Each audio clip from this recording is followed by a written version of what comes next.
Jadi Pak Nugroho bicara personality ya Pak Nu? Pak Nu? Personality. Ya. Itu kalau saya nggak salah kan personality itu is the gift of God kan. Hmm. Nah, jadi itu adalah pemberian dari yang ilahi. Kita punya choice pengen jadi God likeness nggak seperti dia nggak? As the gift of a man gitu. Jadi sebenarnya Tuhan itu yang di Pak Nugroho bilang ada nih. Tuhan tuh hanya kasih kita potensi bro. Nah, potensi ini mau kita secara energi, potensial mau kita aktifkan, mau kita respons, mau kita aktualkan, atau enggak, tergantung kita. Nah, cara kita mengaktualisasikannya itu melalui tadi Pak Wawan bilang, melalui cinta, melalui belas kasih, melalui pelayanan, melalui moralitas, melalui pencairan kebenaran, ya kayak gitu-gitulah. Itu level keilmuan manusia. Ya. Level keilmuan manusia itu pada intinya itu kerelaan dari diri kita untuk menjadi seperti sumbernya. Itu aja intinya. Yang digambarkan Pak Wawan itu sebenarnya lingkaran apa yang tadi itu kerelaan kita untuk menjadi seperti sumbernya. Sebenarnya esensinya itu. Itu level keilahian. So, yang lain silakan kasih definisi. Silakan, saya out dulu ya. Mau saya Ya, tambahkan, Pak. ya. Boleh, Pak. Eh, jadi seperti potensi tadi itu, kita ini memang diberikan cuma potensi, tapi potensi lengkap, bukan hanya sebagian-sebagian kecil, tapi kalau kita bayangkan, kita lihat yang tadi saya ceritakan bahwa Tuhan itu sebagai makrokosmos ya, dia itu menciptakan yang pertama itu adalah kepribadian untuk semua makhluk dan semua ciptaannya dikasih kepribadian berbeda, ciri khas berbeda, dan dengan jaringan atau sirkuit kepribadian beliau ini menjaga hubungan cinta, kasih tadi itu relation dengan semua makhluk di alam semesta kita semuanya punya relasi dengan Sang Bapa. Dan setelah itu juga kepribadian ini mengelola alam semesta yang terdiri dari spirit, mind, dan body. Spirit, mind, dan matter itu adalah komponen dasar dari alam semesta ini. Ternyata itu ada di dalam kita. Manusia itu kecil-kecil begini, jelek-jelek begini itu. Dalam kita itu ada semua. Kita punya personality, punya badan, body, kita punya mind. Mind itu kayak seperti sistem kontrolnya atau sistem operasi. Sistem operasi yang menjalankan seluruh badan kita ini. Dan kita punya spirit. Ada roh ilahi yang mendiami dan menghidupkan kita. Jadi kita ini lengkap. Mikrokosmos. Dalam arti sesungguhnya. Mikrokosmos. Itu manusia. Dan itu kita benar-benar dikasih potensi penuh. Jadi jangan sampai kita menganggap bahwa badan itu kotor, materi itu kotor, wah itu roh itu suci. Ya buktinya banyak pribadi roh yang tidak suci. Mereka banyak pemberontak roh juga banyak gitu. Alam gaib juga banyak dengan diisi oleh pribadi-pribadi yang tidak suci, yang banyak pemberontakan. Malah materi itu indah. Yang namanya materi itu indah. Simetri-simetrinya, pola-polanya. Ini tadi ditemukan pola-pola matematisnya itu indah sekali. Jadi alam semesta materi itu kalau kita selidiki secara ini kita akan menemukan keindahan di dalam semua alam semesta ini. Ini luar biasa. Bedanya antara nah kita kan sering kali menganggap badan itu kotor. Padahal memang badan itu punya keinginan keinginan sendiri, tapi itu dikasih ke kita secara lengkap dan di bawah kontrol kita sebagai personality. Kita punya kehendak bebas mau kita apain ini hidup kita ini. Mau dibawa kemana kita punya hidup ini. Itu termasuk keputusan kita untuk menjadi ilahi. Karena hanya dengan cara itu, dengan cara kita menjadi makin spiritual, makin menjadi seperti Tuhan itu sendiri, kita akan hidup kekal di alam semesta ini. Itu pencarian kita yang paling paling mendasar dalam kehidupan bagi orang-orang yang sudah sadar bahwa mencari keilahian, atribut sifat keilahian itu sebetulnya adalah kepribadian kita, karakter kepribadian kita, sifat-sifat kepribadian kita yang makin lama makin menjadi seperti Tuhan, makin bisa ilahi seperti Tuhan. Itu definisinya seperti itu. Jadi Tuhan itu pengasih, Tuhan itu kasih pada kita, Tuhan itu penuh rahmat pada kita, Dia melayani kita. Nah, itulah seperti itu aja. Mari kita lakukan dalam kehidupan kita yang memang tidak bisa terpisah antara uh, kasih dan tindakan itu harus dicerminkan dalam tindakan dan kasihnya Tuhan itu kadang-kadang di luar batas, di luar pemikiran kita kayak tadi itu. Yang diceritakan Prof tadi bilang, oh bisa kalau anak kamu nanti jadi begitu, anak wah jadi benci, kita jadi benci. Ya, itu kan namanya subjektif. Tapi Tuhan tidak punya pernah subjektif tuh. Dia mengampuni, dia penuh rahmat, dia berikan kesempatan. Bahkan manusia itu diberikan kesempatan sebebas seluas-luasnya untuk dalam kehidupan ini untuk menyatakan niat sebenarnya dia niatnya apa ini dalam kehidupan ini. Ini Tuhan menghargai kita. Free will kita ini dihargai karena Tuhan itu sumber free will.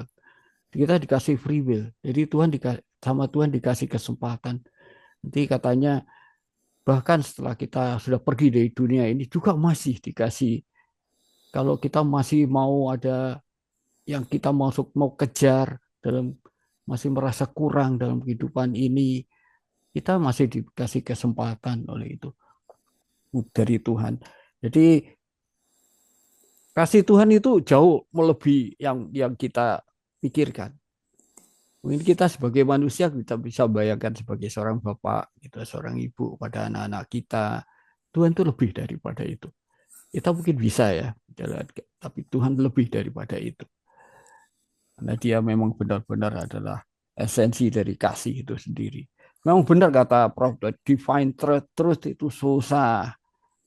Memahami gitu-gitu itu susah. Tidak gampang. Harus dijalani melalui pengalaman hidup. Mengampuni orang. Tetap sabar pada waktu menghadapi konflik. Kita tetap sabar. Itu tidak mudah. Dan dengan cara itu kita bisa belajar menjadi makin ilahi ya, dengan cara seperti itu. Melalui kehidupan kita, dan kemudian yang terakhir mungkin saya tambahkan bahwa kalau ketika kita percaya Tuhan itu ada, benar nggak kita lakukan dalam kehidupan ini? Dan benar memang itu prakteknya tidak gampang. Saya mau cerita ini. Jadi ini Yesus ini satu pada waktu beliau masih kecil, saya ceritakan ulang ya. Jadi waktu kecil masih berumur sekian tahun, pikiran dia itu sebagai anak kecil, dia itu hanya pikirannya yang paling tahu, maha tahu adalah bapak saya, Yusuf. Jadi ketika satu kali, jadi untuk setiap masalah dia tanya kepada bapaknya dan biasanya dan bapak dari ibunya itu bisa jawab. Suatu kali terjadi gempa bumi, lalu dia tanya kepada bapaknya. Bapaknya, nak, saya nggak tahu, nak. Benar saya nggak tahu. Wah, itu menjadi satu shock bagi anak kecil ini yang namanya Yesus ini. Dia, wah, dia terus kalau begitu saya mau tanya pada siapa nih, eh, kebenaran ini apa ini? Kenapa tuh bisa terjadi gempa bumi? Kemudian dari situlah dia mulai ngobrol ke dalam, ngobrolnya ke dalam. Dia, eh, makanya dia tadi bisa ngajari seperti itu. Kalau ada apa-apa dia tanya ke dalam. Dan ternyata yang di dalam ngomong ke dia. Ada yang ngomong dari dalam dia. Dari itulah yang namanya relationship tadi itu. Sering bercermin menghadap yang ilah, yang roh yang di dalam kita ini dan berkomunikasi. Dengan cara itu maka maka kita mendapatkan banyak tuntunan, banyak petunjuk, ya banyak kekuatan juga. Kadang-kadang kita seperti yang tadi dikatakan Prof tadi, kita percaya Tuhan itu ada. Benar nggak kita percaya pada Tuhan itu ada? Malah Yesus menceritakan kalau rahasianya itu gampang aja katanya. Kalau mau percaya pada Tuhan itu percaya seperti anak kepada bapaknya. Kalau kita digendong oleh bapak kita, percaya. Enggak kita meronta-ronta ke sana kemari marah-marah pada bapak nggak ada gunanya. Percaya saja. Percaya saja hidup kita akan baik. Di tangan Tuhan itu kita akan baik. Seperti itu kalau percaya kepada Bapak. Jadi alam semesta itu sudah diatur oleh Bapak kita baik.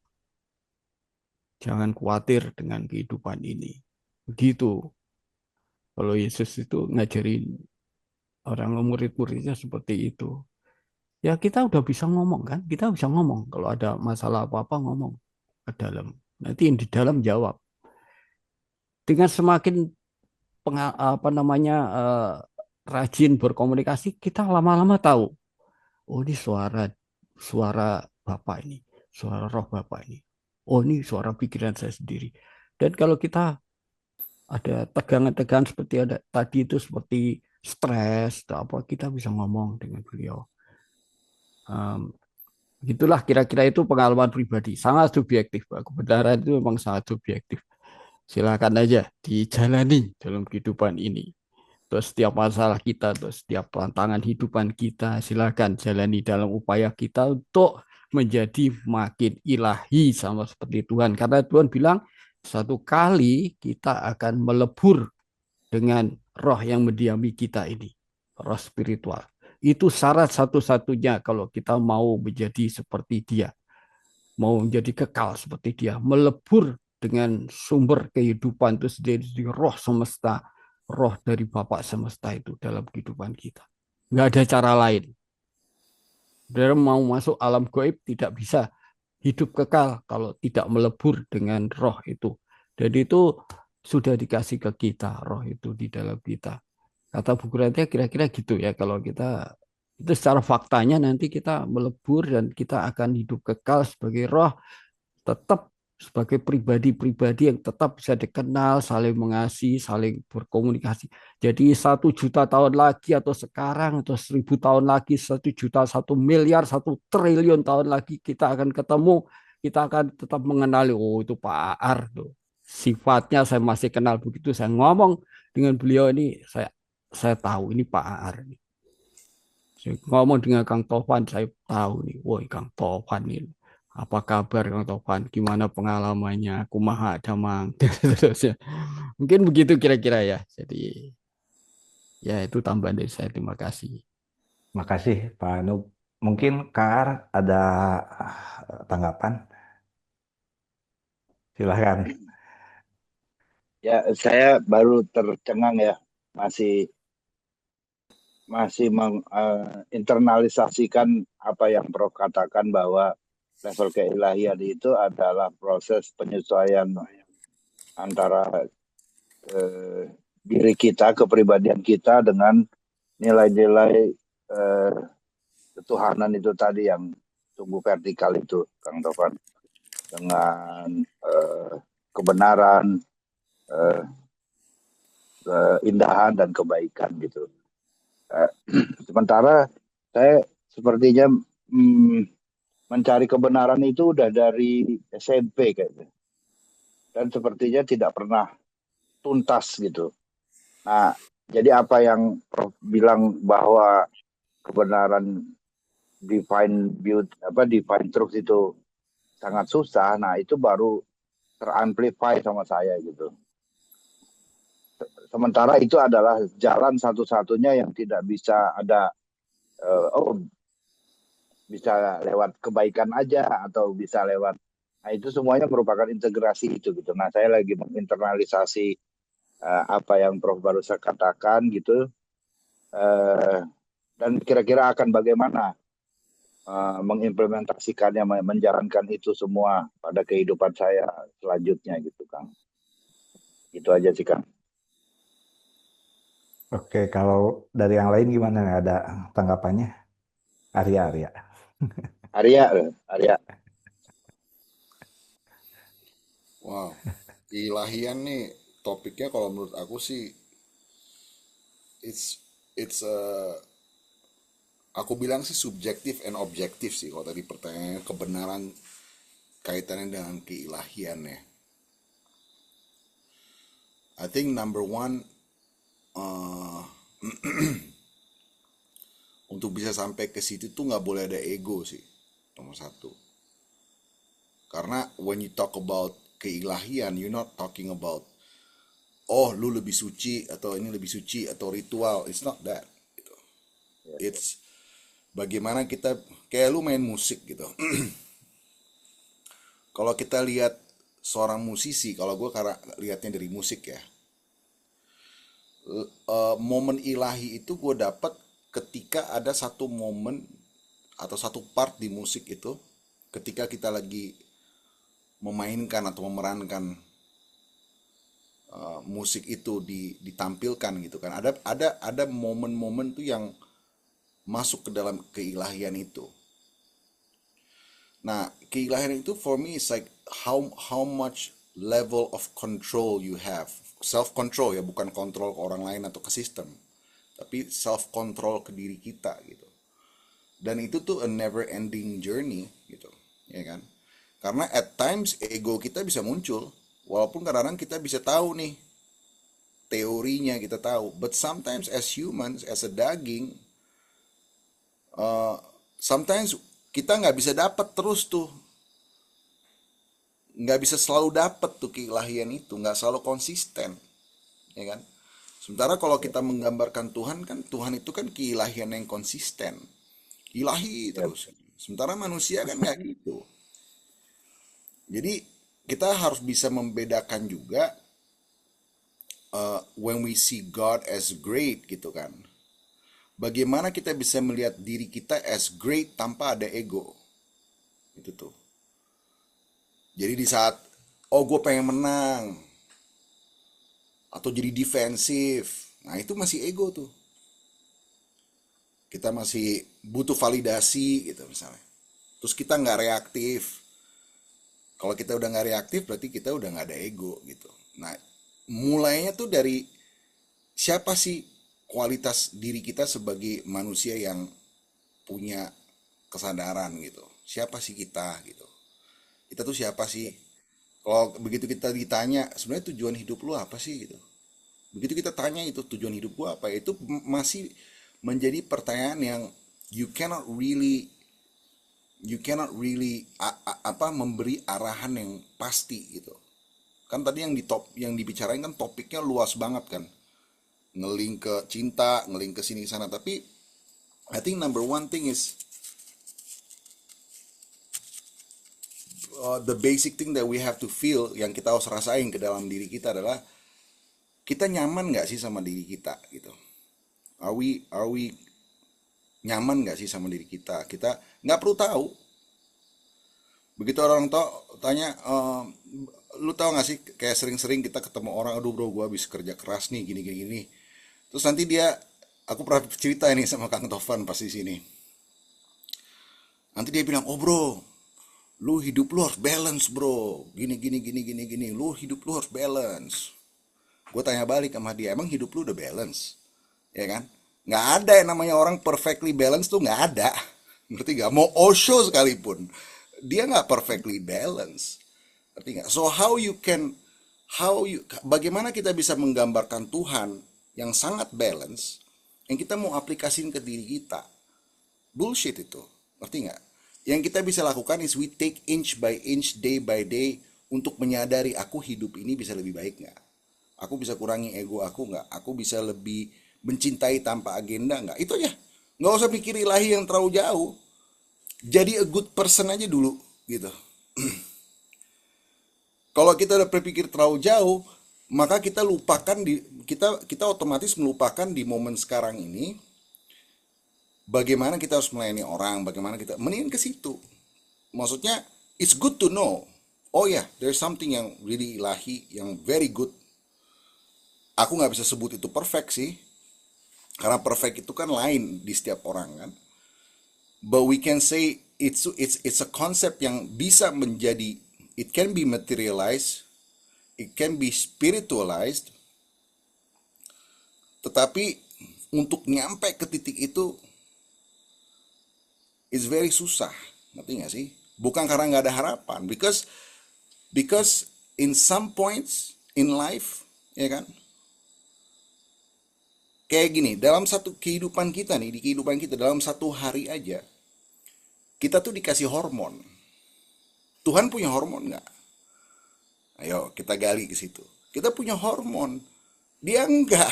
Jadi wajar dia ilahi, wajar dia suci dan all that. Kita punya hormon, ya kan? Like kalau kita punya nafsu, kita punya libido dan segala macam. We talk openly gitu, ya kan? Kita dikasih, kita diperkakas dengan itu, ya kan? So waktu tadi dibilang bahwa itu nggak suci atau perempuan badannya harus ditutup apa segala macam tuh, ya life is a celebration gitu, ya kan? So I try to simplify the vision bahwa selama kita masih punya semangat dalam hidup untuk memperbaiki diri, mengamati diri, ya kan? Terus kita perbaikin, itu aja. Kalau itu perlu cuma satu step, in one day, one step, hanya dengan progres yang sedikit aja, paling tidak itu sudah mengarah ke arah yang lebih baik. Mungkin jauh dari ilahi, tapi paling nggak progres itu udah lebih baik gitu, daripada kita terjebak untuk memikir diri kita tuh kecil. Maksudnya ya kita kecil memang dibanding banyak orang, jumlahnya kecil, but kehidupan ini tuh begitu great. Karena waktu aku kesini, aku kan sendiri di sini, aku totally sendiri di sini kan. Terus sering ketika lagi beres-beres, lagi kerja apa, itu sering banget kita komunikasi sama diri sendiri, ya kan. Nah, aku tidak mau begitu aku bilang ini sebenarnya suara dari pikiran aku, dari hati aku, atau dari Tuhan. I don't care about that. Yang aku peduli adalah ini cocok nggak for me. It's like when I listen to music, oh not ini kena. Kita kan nggak tahu, dan we don't have to care itu suara dari Tuhan apa dari siapa. We don't have, it just feels good, ya kan. So sebenarnya ada namanya internal guidance system. The guide is in yourself, ya kan. Kita nggak perlu ngerasa bahwa itu jauh di kita, atau seperti tadi Pak Nuk bilang bahwa God tuh maha pengasih, dia rahmatnya begitu baik. And the thing is like, if I talk about that, I never really experience kayak misalnya gini, waktu aku kecil gitu ya, udah umur remaja gitu, aku pernah diajak lah sama anggota keluarga gitu, kayak om tante gitu, pergi ke gereja gitu kan. Dan kita pergi ke gereja, and then there are some people yang dia angkat tangan begitu kan, dia angkat tangan, terus ada yang sampai dia nangis, wah gitu kan. Nah waktu aku kecil aku nanya, loh kok Tuhan milih-milih orang untuk dia sentuh siapa? Kok gue nggak kayak dia? Kok gue nggak high kayak dia gitu loh? Ngerti gak sih? Apa ini cuman acting? Apa dia emang bener kesentuh? Atau dia mau kelihatan? Karena orang ke gereja tuh banyak motifnya, lu ngerti gak lo? Banyak motifnya gitu loh. So the real truth is already given to you. The Bible, the Quran, the truth, or whatever you want to believe, selera lu, selera hidup lu, it's already given to you. Ngerti gak sih? It's already there. Jadi it's not something we have to find, ya kan? Diskusi-diskusi ini hanya mempercepat kita untuk, oh ternyata ada gini, oh berarti ada satu trigger nih. Oh ya, coba let me try to work on this sector nih yang namanya ilahi, kebenaran, cinta. Kayak I think the last meeting that we had, waktu aku cerita sama Viria, sama Kang Tovan, sama yang ada Daniel juga sempat ada juga. Aku struggling tuh di finding bahwa aku bayangin kalau misalnya ada seorang perempuan yang buat aku tuh selera aku, ya kan? It's like perfect untuk selera aku gitu. Do I really wanna be with this woman gitu, misalnya gitu. Nah ternyata itu tadi bahwa the answer is in myself. If I say no gitu, aku bilang enggak, berarti ya maybe it's no for now.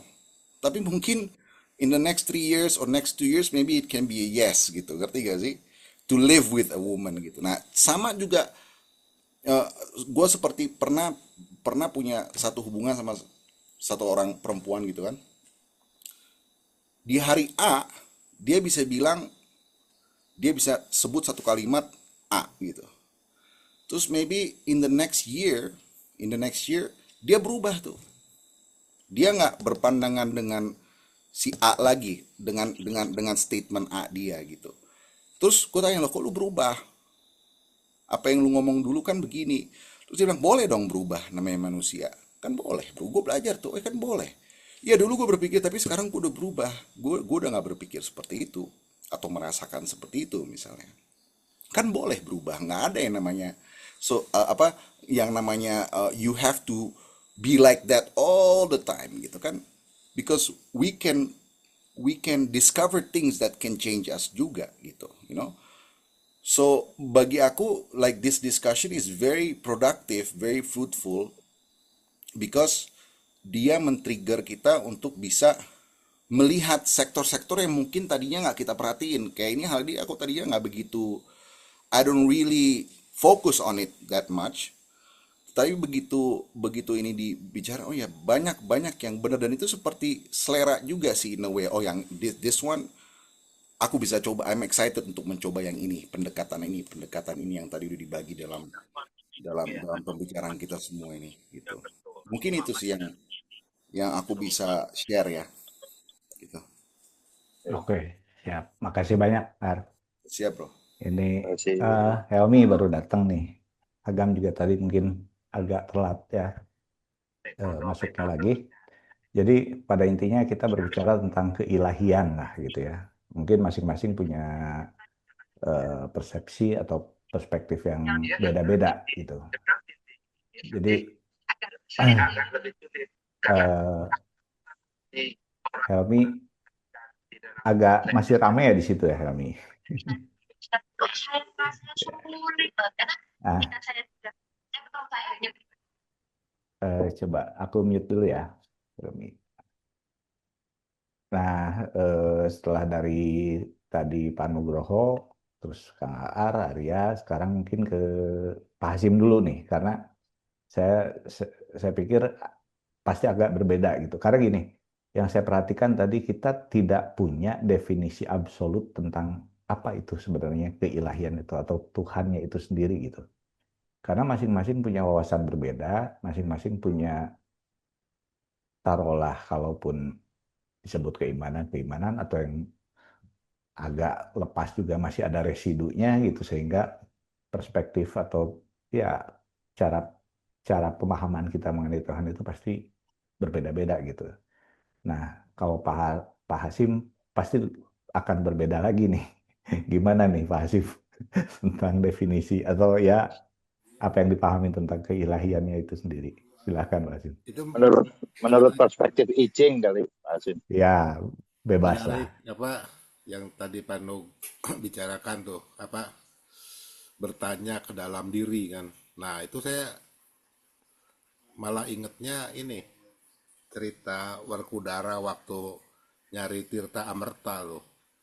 Dapat Dewa Dewa Ruci Ruci. kan. Ya. Nah, itu kan intinya kan sebenarnya pelajarannya kan sebenarnya apa yang kita cari itu sebenarnya ada di dalam diri kita sendiri gitu. Nah, kalau dalam bahasa bahasa Cinanya itu dinamain liangzi itu tuh. Rasa sejati. Ada itu tuh.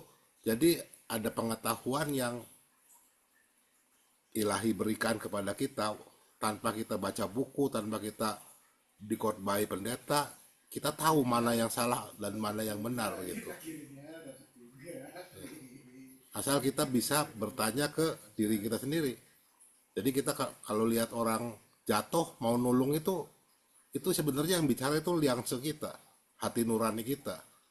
Kalau kita lihat apa orang kelaparan kita kasih makan itu sebenarnya itu nurani kita yang bicara. Nah, tapi kadang-kadang semakin kita pakai logika, lihat orang jatuh, mau nolong tuh kita mikir, jangan-jangan jebakan ini. Nah, itu. Kadang-kadang apa hati nurani kita itu ter terselimuti Kontaminasi. kabut logika gitu. Ya. Kita banyak berpikir kan mau nolong orang. Kita sekarang kalau naik mobil lihat orang kecelakaan di jalan, kita mau berhenti apa mau terus lewat nih? Ya. Kalau berhenti bisa-bisa kita yang dituduh nabrak. Ya. Tapi kalau kita lewat itu orang bisa nggak tertolong gitu. Nah, logika inilah yang ini. Tapi sebenarnya nurani kita mah selalu ngomongnya harus ditolong. Nah, menurut saya itu. Nah, terus tadi yang saya nanggapin profesor tuh ya, soal kebenaran absolut yang pengetahuan dengan tindakan tuh harus satu. Nah, itu saya ini kebetulan saya lagi mempelajari filsafatnya Wang Yangming ya. Nah, dia ngomong gini, cesing hei. Kalau ce itu pengetahuan moralitas, singnya itu tindakan, hei itu jadi satu. Nah, jadi pengetahuan moralitas dengan tindakan itu jangan mendua, harus jadi satu. Kita misalnya tahu korupsi salah, tapi kita tetap korupsi berarti itu sudah menyalahi moralitas tidak ini. Ya, Itu kan seperti di sinilah ya. Semua pejabat harus lulus P4 ya. Udah lulus P4 korupsi mah tetap aja jalan.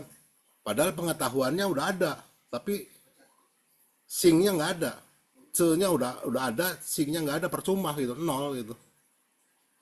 Jadi ce-sing hei, pengetahuan moralitas dengan tindakan tuh harus jadi satu. Itu kan yang Prof bilang gitu. Saya teringat ke sana.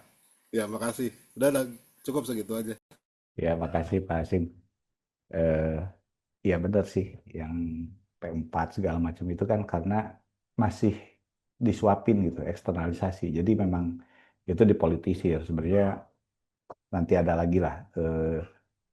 Seharusnya bukan P4 itu bukan istilahnya bukan seperti kuliah gitu, tapi seperti diskusi gini, bagaimana menginternalisasikan Pancasila itu ke dalam diri itu dulu sih sebenarnya. Nah ini saya pengen tahu nih dari Pak Wawan sendiri nih, Mas Wawan gimana nih tanggapan yang tadi?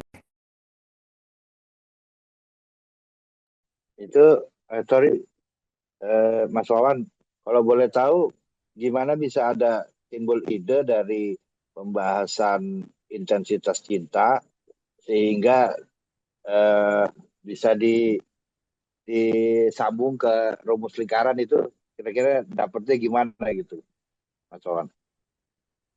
Ya itu tadi nggak tahu sore tadi itu tiba-tiba ngeh gitu. Oh, Sebenarnya beberapa waktu lalu kok nggak ada simbolnya. Saya kan biasa itu membaca, memaknai simbol-simbol gitu loh Pak. ya, ya. Baik. Jadi saya hubungkan dengan pengetahuan yang saya miliki, dengan literasi-literasi dan sharing-sharing dengan kawan-kawan. Dan seperti itu. Baik, terima kasih Mas Wawan. Iya, sebenarnya tadi aku masih pertama itu saya kepikiran tentang fraktal dengan segitiga sebenarnya. Oh, Dengan rumus segitiga, tapi enggak belum kesampaian gitu loh. Tapi tiba-tiba tadi itu waktu petang itu tiba-tiba muncul itu gitu loh. Tiba-tiba kayak nulis pas tadi di roomnya Aji itu, ya bilang gitu. Ji ini tiba-tiba muncul ini pakai rumus lingkaran untuk tentang cinta gitu aku sambil nulis gitu. Jadi ini melanjutkan yang tadi ya, ini sedikit saja untuk tanggapan kepada siapa, pada Pak Widi tadi ya. Emang betul, ini saya lanjutkan lagi Pak Widi. karena ini mau kalau Pak Widi menggunakan Urantia, kalau saya di sini menggunakan kitab biru namanya. Jadi pegangan saya itu kitab biru, kitab leluhur yaitu kitab Hanacaraka, Pak. Dan semuanya yang perlu diketahui. Di mana setiap aksara itu mempunyai makna dan arti. Itu untuk garis bawahi. Selanjutnya tadi karena banyak diskusi nanti tadi malah saya sempat menyebut keliling itu menjadi konsistensi cinta gitu loh. Tiba-tiba terbesit seperti itu dari obrolan tadi. Untuk mengukur konsistensi kita dan untuk mengukur untuk eksistensi cinta, Pak Prof. Jadi begini.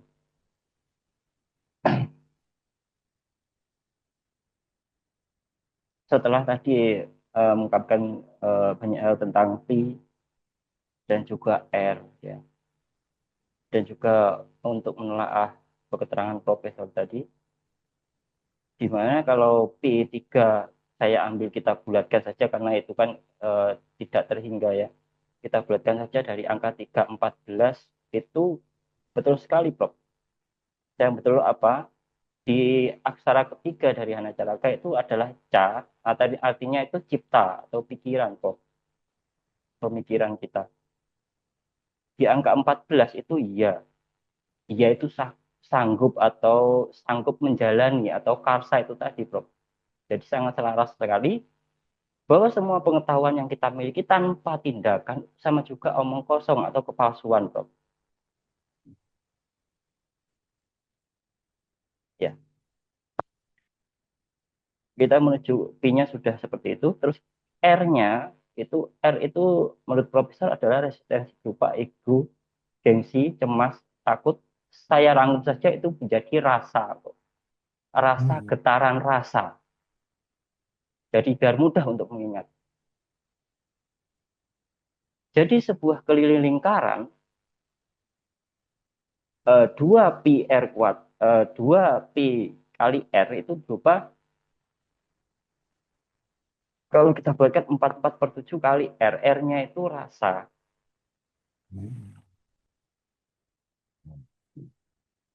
Jadi struktur tadi kalau dua-dua itu menjadi struktur atau materi.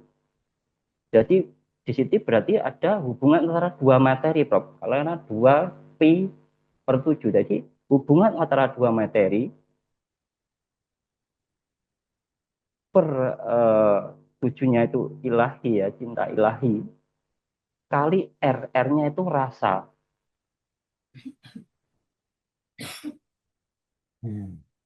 Ketemulah sebuah keliling. Jadi yang tidak terputus, saya menyebutnya keliling itu adalah eksistensi cinta, Prof. Jadi untuk mengukur eksistensi cinta itu rupanya seperti itu, Prof. Kira-kira seperti itu, Prof. Nanti bisa digunakan untuk progresnya, untuk Prof-nya. Ya. Jadi sebuah lingkaran itu ada co, ada ro, ada ko. Jadi sebuah lingkaran itu adalah caraka. Kalau Jawa semuanya pada tahu adalah caraka itu adalah cipta, rasa, dan karsa. Cipta, rasa, dan tindakan kita. Kalau gitu nyambung, Pak, ya. Betul. Jadi setiap aku zoom dari awal, semua yang aku tulis itu saya sambungkan di kitab biru itu, Prof. Dari aksara-aksara 137 dan semuanya itu saya catat, Prof. Jadi biar apa? Memang keleluhuran kita Nusantara ini sangat luar biasa gitu, Prof. Jadi kalau sebuah keliling lingkaran itu adalah caraka, kalau kita menganut hana caraka, itu artinya ada utusan, Prof. Caraka itu artinya utusan. Utusan itu adalah cipta, rasa, dan karsa. Saya menghubungkan dengan Pak Widi tadi, bahwa kita adalah sebuah percikan ilahi dari Bapa, Anak, Roh Kudus, Amin. Ya, itu kan berarti sebuah percikan ilahi kepada diri kita yang kecil ini. Kitalah sebagai utusan sebenarnya. Gila. Yang butuh eksistensi cinta itu selalu berputar. Itu eksistensi cintanya. Ini juga berhubungan dengan yang kita bahas kemarin, Prof, tentang sembahyang kemarin ya. Jadi ini sebuah intermezzo saja. Jadi sebelum ke sana Haraka itu berarti caraka atau keliling itu berupa lingkaran kecil, yaitu mikrokosmos ini, Prof. Jadi kita sebagai utusan itu saya simpulkan sebagai lingkaran kecil. Untuk mencari lingkaran yang besar ilahi itu nanti rumusnya pakai luas, Prof. Luas. Luas lingkaran yaitu pi r kuadrat.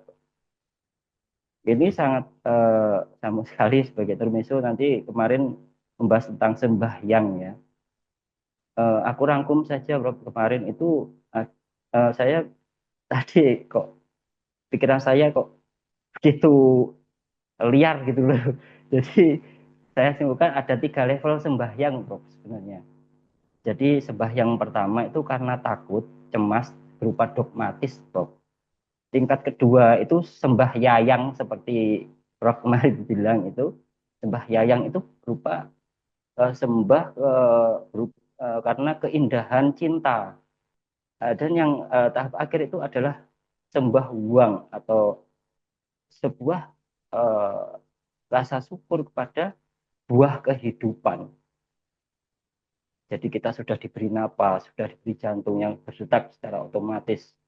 Itulah sebuah rasa syukur kepada semesta yang sudah mengadakan diri kita sebagai sebuah eksistensi ini gitu, Bro. Itu sembah yang ketiga untuk yang menyambung yang diskusi kemarin.